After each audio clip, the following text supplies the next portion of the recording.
Evan Sterling had made billions by avoiding risk, calculated, precise, and emotionally untouchable, until one ordinary morning, he watched two little girls struggle to push a wheelchair up a curb, and everything he thought he knew about his life began to unravel. Evan Harris was a man known for control. At 41, he had everything most people could only dream of, an empire built from precision, intellect, and sheer ambition. His suits were always pressed, his schedule booked months in advance, his emotions carefully rationed out, if they were shown at all. Evan didn't cry, didn't linger, didn't get involved. Especially not with strangers. Especially not with children. But that morning, as he stepped out of his sleek black car and walked down the pavement in front of his office tower, something stopped him. Not a sound. A moment. A human detail too out of place in his clean, calculated world. At the corner near the building's main entrance, two small girls were struggling to push a wheelchair up onto the high curb. They looked about 6 years old, identical in appearance, blonde hair pulled into loose ponytails, pale pink t-shirts smudged from the street, and wide blue eyes focused with quiet determination. They were trying to help a boy, slender, fragile-looking, maybe a year older, whose hands gripped the wheels while his legs remained still. The sidewalk sloped cruelly, and the chair tipped slightly backward each time they pushed. But the girls didn't stop. They braced themselves again and again, each attempt more desperate. Evan watched for a second longer than he normally would. Then, without speaking, he stepped forward and lifted the front wheels onto the curb with one smooth motion. The boy looked up, his face blank but not ungrateful. One of the girls nodded, her expression serious, almost protective. The other gave a tiny smile, unsure whether to speak. Evan hesitated, something tightening in his chest. "Where are your parents?" he asked, not unkindly but with the tone of someone used to hearing answers. "We don't have any," one girl said quietly. "We live with our aunt." The other added, "She's not very nice. She doesn't let us help Noah, but we do anyway." Evan looked down at the boy. Noah. He was pale, quiet, his hands resting calmly on his lap. His eyes were not pleading.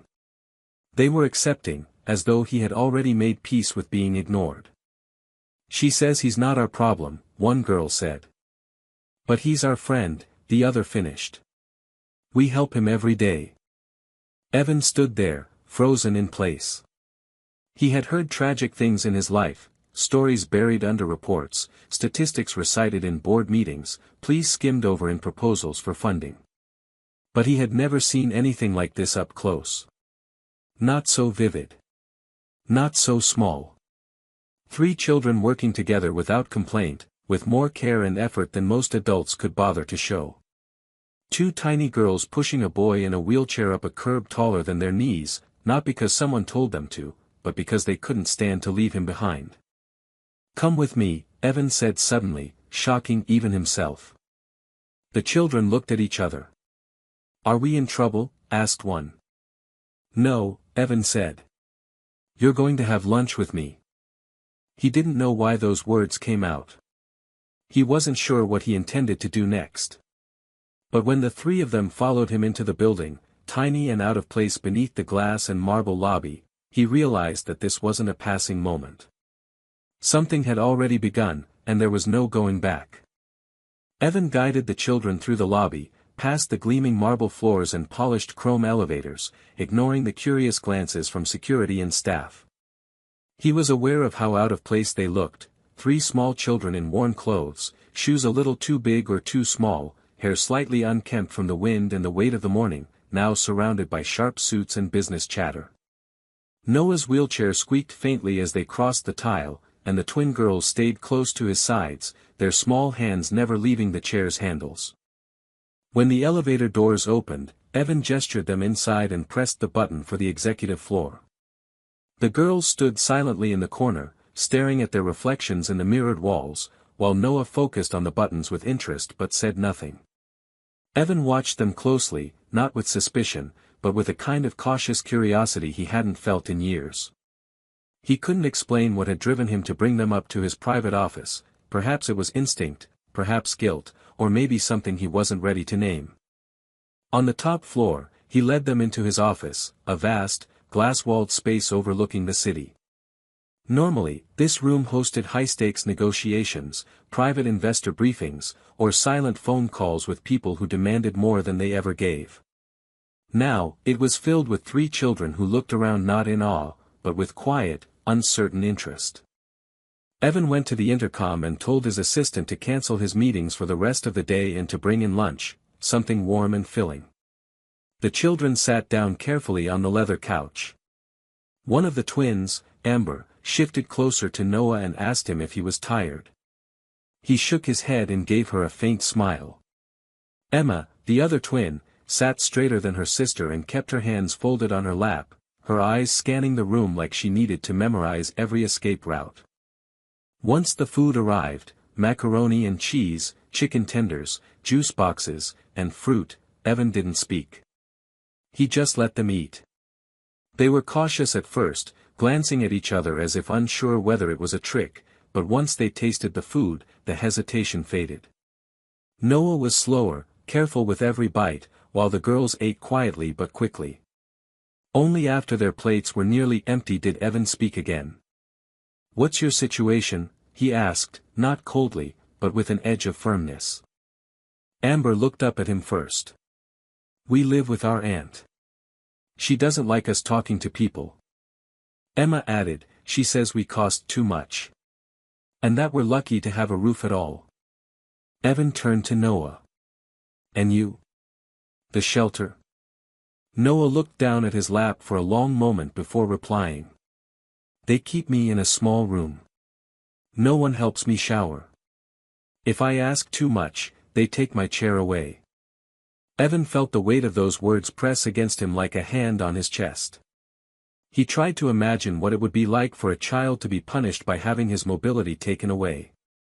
He couldn't. It was too much. "How long have you all known each other?" "We met Noah at the park," Emma said. "He was stuck by a broken ramp. We helped him move. And then we started meeting every day." "He's our friend," Amber said. "He makes us feel brave." Noah said nothing, but his expression softened. He wasn't used to kindness, that much was clear. It didn't come naturally to trust anyone, especially an adult in a suit offering lunch in a glass office high above the city. But there was something in Evan's face, in the steady calm of his presence, that Noah didn't flinch from. "I'm not a social worker," Evan said after a moment. "I'm not a hero. But I don't like what I'm hearing. If you were my children, I wouldn't let any of this happen." Emma looked up. "Then what would you do?" Evan stared at her, at all of them, and realized he didn't have an answer yet. But for the first time in years, he felt like he wanted to find one. Something had shifted the moment he touched that wheelchair. And now, these 3 children were no longer just a passing moment in his day. They had become the beginning of something he didn't yet understand, but knew he couldn't ignore. Evan didn't return to work that day.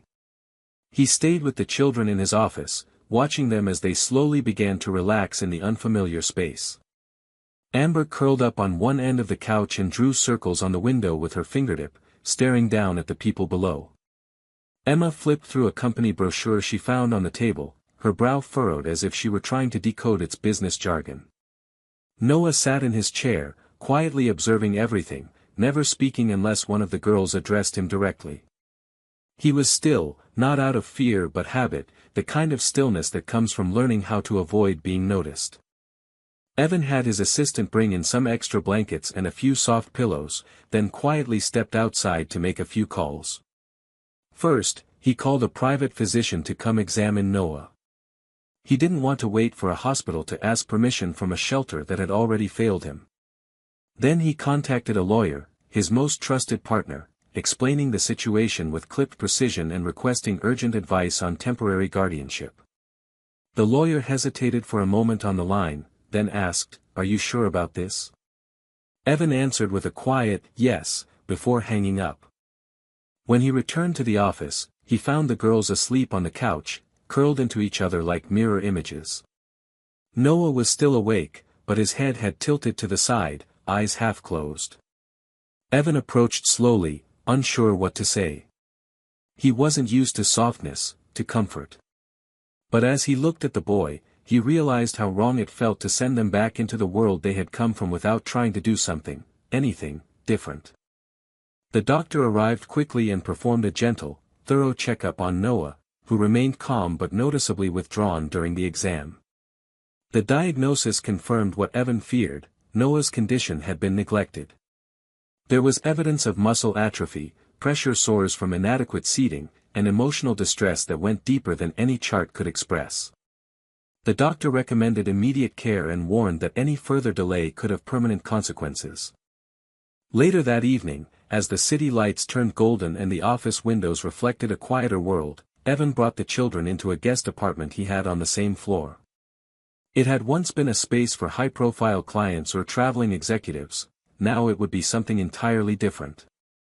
He helped the girls wash up, found them clean shirts from a closet stocked with spare clothing, and showed them how to adjust the lights and TV. Noah's chair barely fit through the bathroom door, so Evan made a note to have the space remodeled immediately. That night, the children slept in the same room, bundled together in one bed by choice. Evan watched them from the hallway, arms crossed, face unreadable. He wasn't sure what had come over him, but he knew this wasn't temporary. Something irreversible had started. These weren't just vulnerable children. They had dignity, intelligence, and a quiet kind of strength. He couldn't pretend they didn't exist now. He couldn't walk away. As he sat at his desk later, filling out the preliminary paperwork his lawyer had emailed over, Evan paused more than once, struck by how strange it felt to be doing something that wasn't for profit, advancement, or image. He wasn't rescuing them to look good or feel powerful. He just couldn't forget the way Emma had asked, "What would you do?" and how he hadn't been able to answer, not because he didn't know, but because deep down, he already did. By midnight, he had filled out everything. Name. Address. Reason for temporary guardianship. Under relationship to children, he hesitated, then wrote, unknown, for now. That part could change. The rest already had. The next morning began not with an alarm, but with the soft sound of laughter. Evan woke disoriented, having fallen asleep in the armchair of the guest suite just outside the children's temporary bedroom. He had stayed close in case they woke in the night or needed anything, and now, as the sun spilled through the tall windows, he could hear the muffled giggles of Emma and Amber from behind the door. There was a quiet hum of something unfamiliar, comfort. He opened the door slowly and found the two girls sitting on the floor beside the bed, braiding pieces of a scarf together, pretending it was hair. Noah was in bed, propped up by a pillow, still in his chair's cushion which Evan had placed beside him overnight so he wouldn't feel unstable. He looked more alert this morning. His face was still guarded, but there was a softness behind his eyes that hadn't been there the day before. Evan greeted them with a low, "Good morning," and they responded in unison, their voices shy but cheerful. It was strange to hear warmth in his own space, he wasn't used to it. He told them breakfast was on the way and excused himself to make a few calls. The first was to his assistant, asking her to rearrange his schedule indefinitely. The second was to a pediatric therapist recommended by the doctor who had visited Noah. He made arrangements for in-home sessions and mobility evaluations, then called a contractor and requested emergency renovations to widen doorways, install ramps, and replace the bathroom in the guest suite with one fully accessible. The man on the other end stammered in surprise. Evan had never once used the suite for more than one night. Now it was becoming a home. He returned to find the girls watching cartoons with plates of fruit and toast in their laps. Noah had declined the food, politely saying he wasn't hungry. Evan noticed he kept his body still, even when he spoke, as though movement itself came with consequences. Emma noticed too and casually offered to share her breakfast. When Noah finally accepted, she handed him a piece of toast with such ease, it was clear they'd done this before. After breakfast, Evan sat with the children at the small kitchen table in the suite and asked gently about their lives, what school they went to, who looked after them, and what they liked to do. Emma answered most of the questions while Amber chimed in when she remembered something important. Noah remained mostly quiet, but every so often he would glance at Evan, as if trying to gauge whether or not he could trust the man sitting across from him.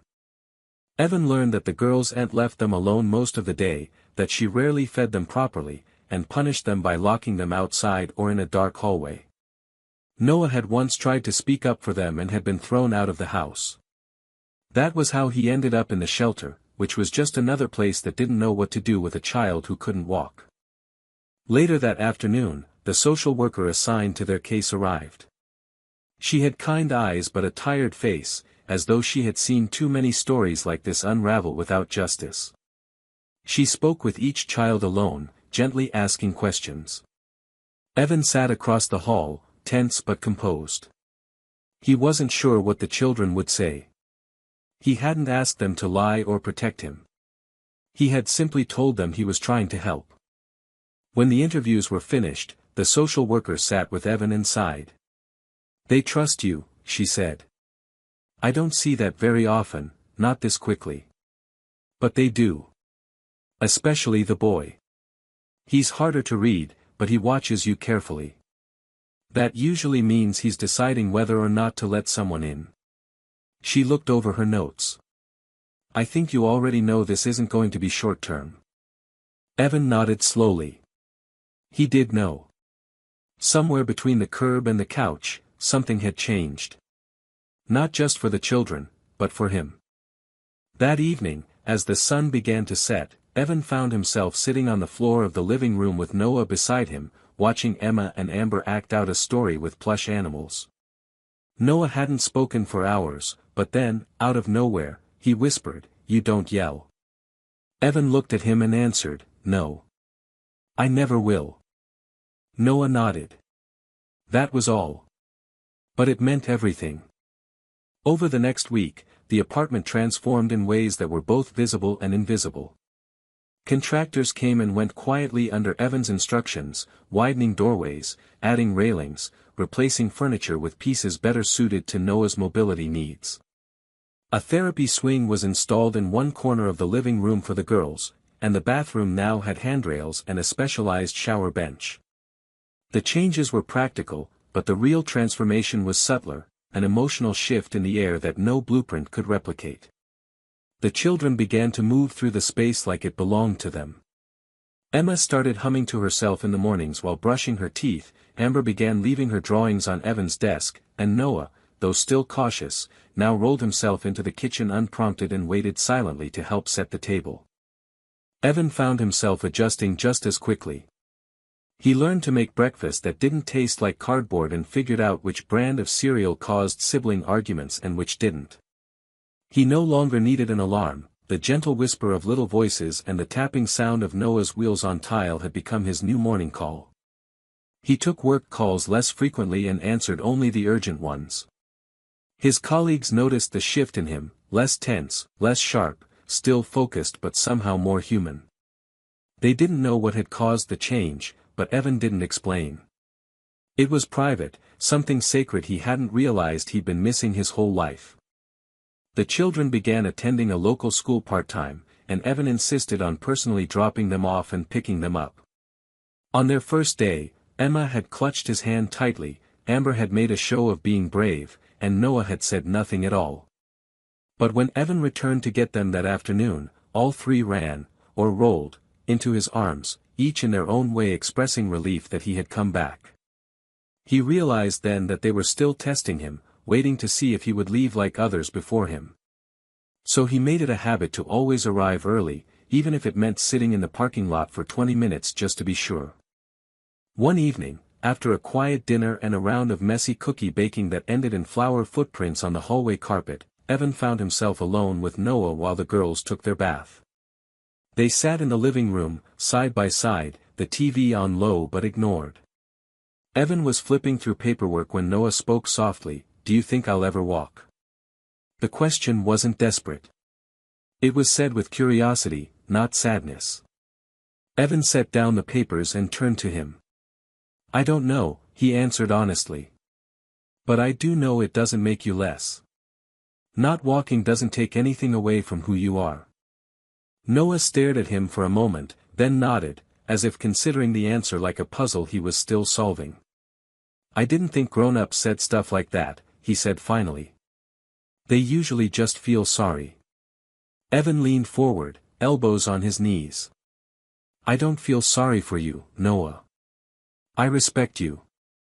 And I think you're one of the strongest people I've ever met. Noah didn't reply, but that night, he slept without waking once. The next day, Evan received a call from the girl's aunt. Somehow, she had found out where they were. Her voice on the phone was harsh, accusing, filled with threats masked as legal concern. She demanded to see them, said he had no right, that she would sue. Evan didn't raise his voice. He simply said that every move he had made was documented and approved, and that any further contact should go through his attorney. When he hung up, he sat at his desk in silence for a long time. He knew what was coming. The peace they had found was fragile, and now it was at risk. That night, he didn't tell the children about the call. Instead, he helped Emma with her science project, complimented Amber's painting of their new family, and carried Noah to the couch to watch a movie together. They all fell asleep like that, piled on top of each other, tangled in blankets, the television playing to no one. And as Evan lay there with a small hand resting on his chest and the weight of trust settled across his shoulders, he knew one thing with absolute clarity. Whatever fight lay ahead, he would face it. Not because he had to. Because they were his. The storm began with a letter delivered by courier. Evan had been in the middle of helping Amber cut out cardboard stars for a school project when the knock came. He opened the envelope without urgency, assuming it was a document from one of his business partners. Instead, it was a formal cease and desist, filed by the girl's aunt. It accused him of unlawful custody, emotional manipulation, and threatened legal action if the children were not returned to her within 10 business days. At the bottom, stamped in bold black type, were the words, "Intent to pursue full guardianship revocation." Evan read the letter twice, then carefully folded it and placed it on the table. He didn't show it to the children. Not yet.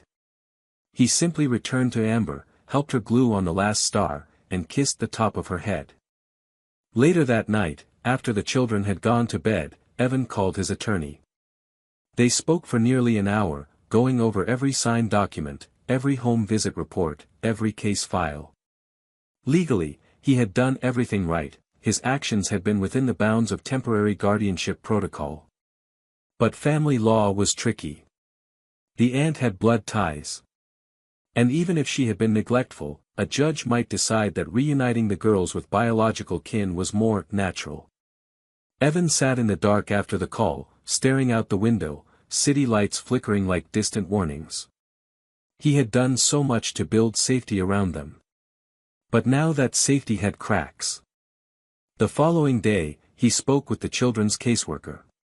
She had also been contacted by the aunt's legal team. She confirmed that the aunt was trying to present herself as reformed, claiming that she had entered counseling, cleaned up her home, and wanted to fix her mistakes. Evan could tell by the caseworker's tone that she didn't believe it, but that wasn't enough. Courts needed evidence, not instincts. So Evan began gathering every proof he could find.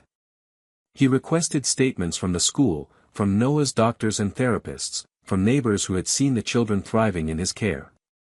His staff signed letters confirming his devotion, the adjustments made to his life, the emotional investment they had witnessed firsthand. Despite the growing tension, Evan did everything he could to protect the children from the anxiety building beneath the surface. He kept their routine steady. He walked them to school, joined them at weekend museum outings, and read bedtime stories with exaggerated voices that made them giggle. But it was Noah who noticed first.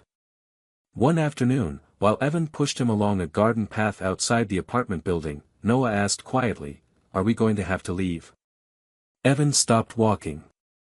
For a long moment, he didn't answer. Then he knelt beside the wheelchair and looked Noah in the eye. "I'm doing everything I can to make sure you never have to go anywhere again," he said. "I won't let anyone take you if I can stop it." Noah nodded, but his hands tightened on the armrests. As the court date approached, the house grew quieter. The girls sensed the unease. Emma stopped asking for story time and began retreating to her room after dinner. Amber's usually bubbly energy dulled to a soft, careful watchfulness. Evan tried to talk to them about it, but they were too young to understand the details and too experienced in disappointment to ask questions. One night, he found Emma sitting alone at the kitchen table, staring at a half-finished drawing of their family. She looked up and said, "Do judges believe kids?" He sat down beside her. "Sometimes," he said. "But I'll be there to help them listen." When the day finally came, Evan dressed the children himself. He brushed Emma's hair into a neat braid, helped Amber pick a necklace, and fastened the small clip-on tie Noah insisted on wearing. The courtroom was stark, cold in color but not in tone. The judge, a middle-aged woman with sharp features and a steady gaze, listened carefully to both sides. The aunt's lawyer presented photos of her newly cleaned home, a letter from her counselor, and claimed that Evan was using his wealth to emotionally bribe the children. Evan said nothing during the accusations. He waited. When it was his turn, he stood, voice calm and low, and spoke from the only place that mattered, truth. He described the children's conditions when he first found them.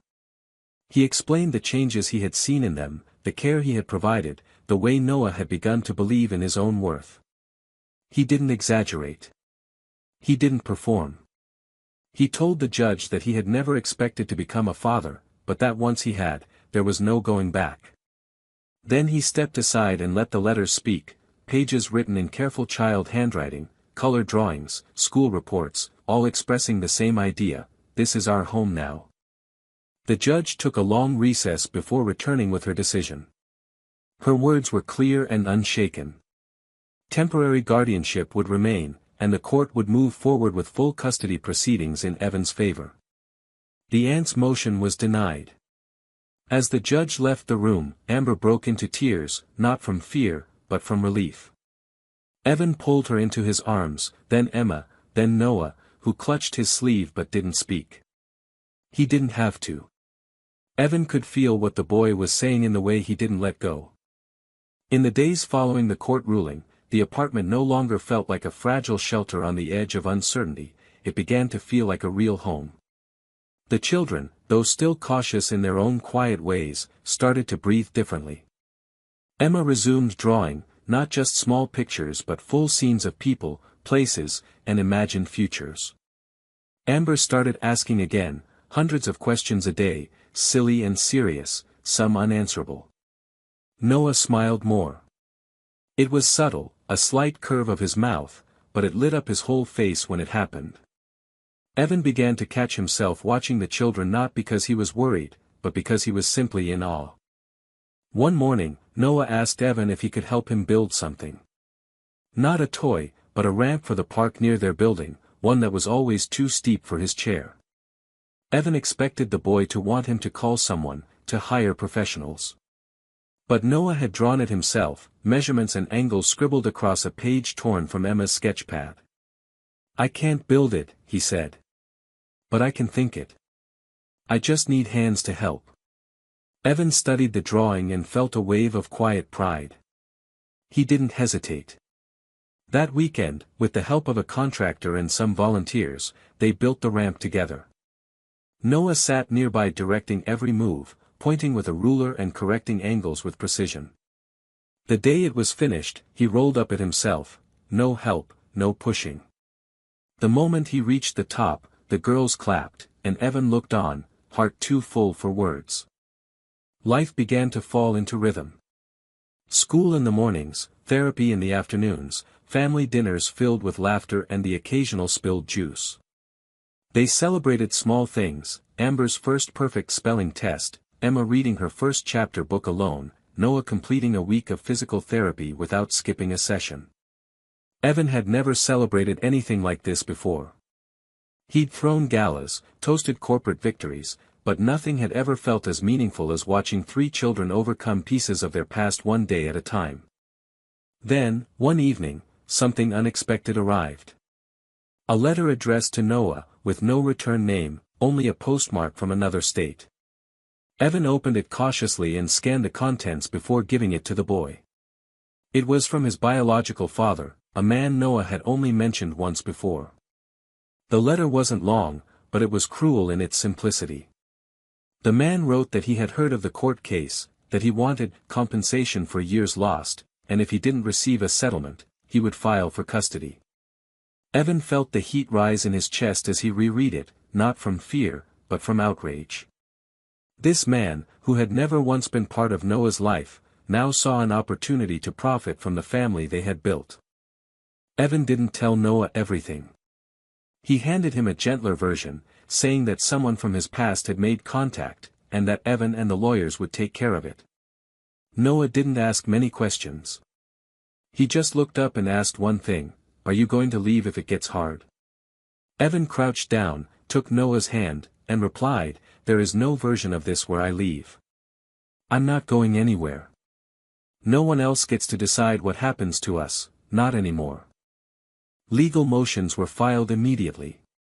The biological father had no case, no history of custody, no legal acknowledgement of paternity.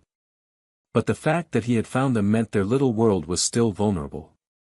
Evan reinforced their security. He spoke with the school and made sure the staff knew who was and wasn't allowed to approach the children. He hired a second attorney, one who specialized in complex family protection cases, and he pushed harder for full and permanent custody, not because of a threat, but because these children deserved to know they were safe, officially and forever. That weekend, Emma asked if they could plant flowers on the balcony. Evan said yes, and they spent the afternoon elbow-deep in soil, placing marigolds, daisies, and bright red geraniums into pots along the edge. Noah helped arrange the layout, instructing which colors went where. At the end of it all, they sat together under the fading sun, the air filled with the scent of new earth and the hum of late spring. Amber leaned against Evan's side and whispered, "I think the flowers are happy now." Evan didn't answer. He just nodded and watched them, thinking that maybe, for the first time in his life, he finally knew what it meant to belong to something real. The day the adoption was finalized was quiet, almost unassuming, and yet it felt larger than anything Evan had experienced before. The morning began with Emma carefully laying out her favorite dress on the bed, smoothing the fabric with small, deliberate hands. Amber insisted on braiding everyone's hair, even Noah's, though it was too short, and Evan let her fuss over his tie until it was crooked but approved. Noah was quieter than usual, but not out of nervousness. He had been awake early, sitting in his chair by the window, watching the sky change colors while the others dressed. When Evan asked him if he was all right, Noah had simply nodded and said, "I just want to remember today exactly as it is." The courtroom was smaller than Evan expected. He had walked into hundreds of formal spaces before, high-rise boardrooms, federal panels, negotiation tables worth millions, but none had made his hands shake the way this one did. The children sat beside him at the long wooden table, legs too short to reach the floor, eyes wide but brave. Evan had brought their drawings in a folder tucked beneath his arm, not because the court required them, but because he needed a reminder of what was at stake. Pictures of them as a family, stick figures holding hands, houses with oversized windows, captions written in colorful, shaky letters, "Home, safe, Dad." The judge entered and greeted them warmly. She had reviewed the case in detail, every report, every testimony, every background check. She asked Evan to stand and answer a final set of questions. His responses were firm, but his voice caught slightly when she asked why he wanted to adopt. He told her the truth, that he never expected to become a father, that he didn't know the first thing about raising children until 3 of them showed up and taught him how. That loving them hadn't been a decision, it had been a transformation. She asked the children if they had anything they wanted to say. Emma reached into her backpack and handed the judge a crayon drawing of their new family. Amber whispered, "He makes pancakes now, even when he burns them," and Noah, after a long pause, said, "He listens. He always listens." The judge smiled, and for a few seconds, no one said a word. Then she leaned forward and announced her ruling: the adoption was approved. Evan Sterling was now, legally and permanently, their father. The moment landed like sunlight after a storm. Amber clapped her hands. Emma gasped and held Evan's arm.